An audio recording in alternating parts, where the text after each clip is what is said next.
When I wrote The Armed Man, it was a requirement that it was called a mass. So to be a mass, it has to have some core mass movements. The other texts from different sources, different cultures, and it's universal text. But the mass movements I chose were Kyrie, Sanctus, Benedictus, and Agnus Dei. And the Benedictus was sort of a core movement after the tragedy of war and conflict, as depicted in the work. So it's quite an arresting piece. Like many of the pieces I've written, like Adiemus and Palladium and a few others, when I wrote them, I didn't think much of them. But they came to be quite popular with various people. So it's quite an odd situation, really. It's kind of a strange experience. But it starts with just over a D major chord, with a D major chord, and then going to an E major over D and back. And there's 2 bars of that, and it's got an opening that's unlike any other. It's fairly unique. It doesn't sound like an introduction. It's just these 2 chords stated, and it kind of sets it up nicely.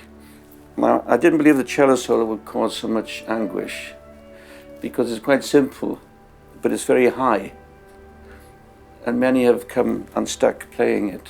But the proof is that in the recording, when it's done by a good player, it sounds effortless. I mean, it sounds as though it's written for the instrument.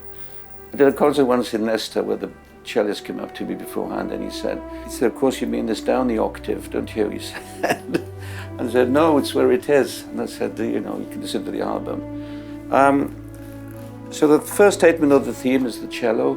It's got a unique sound that high. It's kind of haunting and yet kind of strident as well in a way, because it's a lot of tension because of the range of it. I suppose I could have chosen something else. It had to be a cello choice. I thought what would sound good, and not much composition. I don't think too much about it. I studied music academically, so I was thoroughly trained at University in Cardiff and Royal Academy. So things like harmony, counterpoint, orchestration, like the skill of the craft, if you like, I've learned. But then the other bit is the kind of intuitive bit, I suppose, which some might call inspiration. But I don't use that word because if I wait for the muse to strike, nothing happens. I have to write something every day, and then keep the good, jettison the bad. But it's the only way I can work. So when that takes over, I'm in an intuitive world, really. And I follow my nose. I don't have a formula or a plan ahead. But it's in quite simple form. It's like a song form, A, B, A. There are 2 cello statements, and then the middle bit has got the highest note in the piece, which is the top G on the cello. That's octave and a half above middle C on the piano. So that's the highest note. And then the A statement comes back again in the cello. Then essentially the whole thing is kind of repeated by the choir.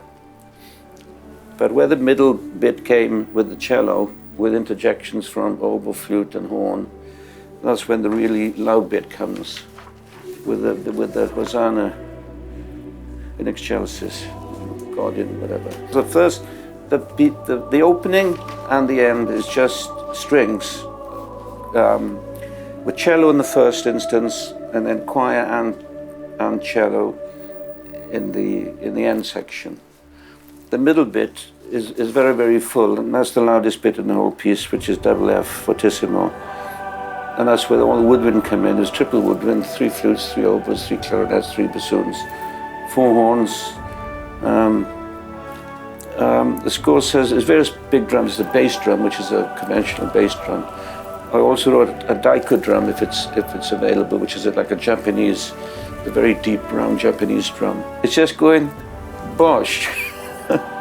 Bosh. It's just a massive bit, and the other percussion, the snare drum and tom-toms play the upbeat to that as you get. But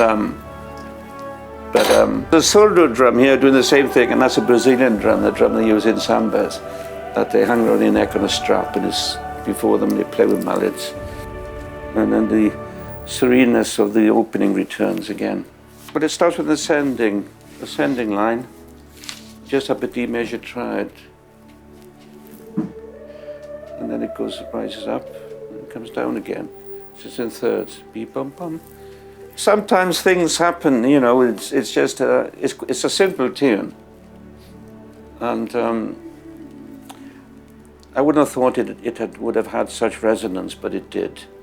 I had people write to me. One one woman I met from Northern Ireland whose mother had been murdered on the previous Christmas Day. She was in a concert in Cardiff, and she told me how much this piece meant to her.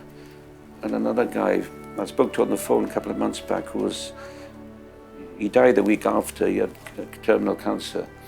And I phoned his wife. I didn't know them that well, but he was singing in a choir on the South Coast. And this was one of his favourite pieces, so I spoke to him. So there's quite many humbling, gratifying moments like that. But I can't really quantify it. You know, it's difficult.